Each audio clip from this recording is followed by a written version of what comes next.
Magandang hapon po, ano.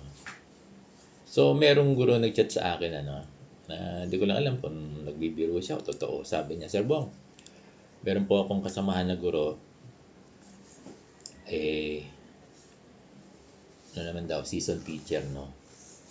Sabi niya, nag-apply daw ng ECP at yung rating ay pasok naman. Kaya lang, kinamatayan na raw at hindi pa rin na-promote dun sa ECP. Yun lang, ano, kawawa naman. Diba sabi ni President Bongbong Marcos, walang gurong hindi mamamatay, ah. Walang guro mag-iretiro na teacher 1. Kaya lang ito yung guro namatay na teacher 1, no? Yung malungkot. Sa sobrang tagal daw, sabi. Oo. Akala ko ba sabi, hindi naman sinabi ni President Bongbong Marcos na walang gurong mamamatay na teacher 1, eh. Bang sinabi niya, walang guro mag-iretiro ng teacher 1. Iba paano kung yung guro namatay?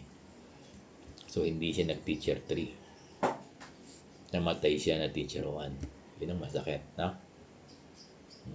Kaya sana, no? Yung mga division, region, DBM, sana ma-fast track para bago man lang sumunod. Huwag naman po sana, no?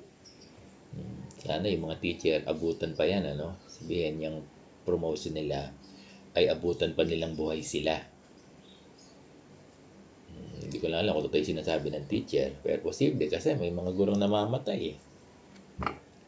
O, sa stress, yan, kasama yan.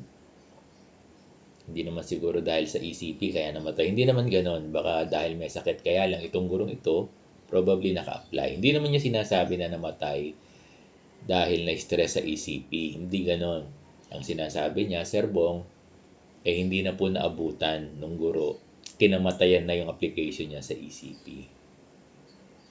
Ganon. Yun ang malungkot. Hindi nga siya nag-retire na teacher 1. Kinamatayan naman niya na siya ay teacher 1, no? So, ano po ang gustong sabihin ng mga guro dito? Bakit sinabi ng guro ito? Ang gustong sabihin po ng guro ay kung maari sana ay ma-fast track itong mga promotion ng mga guro. Total may budget naman. At hanggat buhay sila ay ma-enjoy nila yung promotion. Sana po na sana po tumitimo ito sa puso ng ating mga DepEd authorities na sana even sa division sa division office pabilisin. Pwede naman na i-fast track. Pagdating sa division, region, pabilisin din po, no? At pagdating sa DBM, kasi may budget naman, eh. May budget, no? So, nalulungkot tayo dun sa kinwento ng guro na yung co-teacher daw niya. Hindi namatay dahil sa ECP, ha? Don't quote me wrong. Kinamatayan na yung application niya. Ang ibig sabihin, hindi na niya inabot yung promotion niya. Kaya namatay siyang teacher 1 pa rin. So, yun, that is the saddest point dun sa life ng isang guro. So, sana paulit-ulit po, no? Paulit-ulit ako na nag-aapila sa ating mga division office na sana po ma-fast track, pagdating sa region, ma-fast track din. Pagdating sa DBM, ma-fast track din.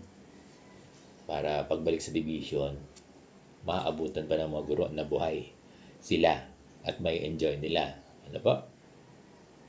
So, magandang hapon po sa inyo lahat.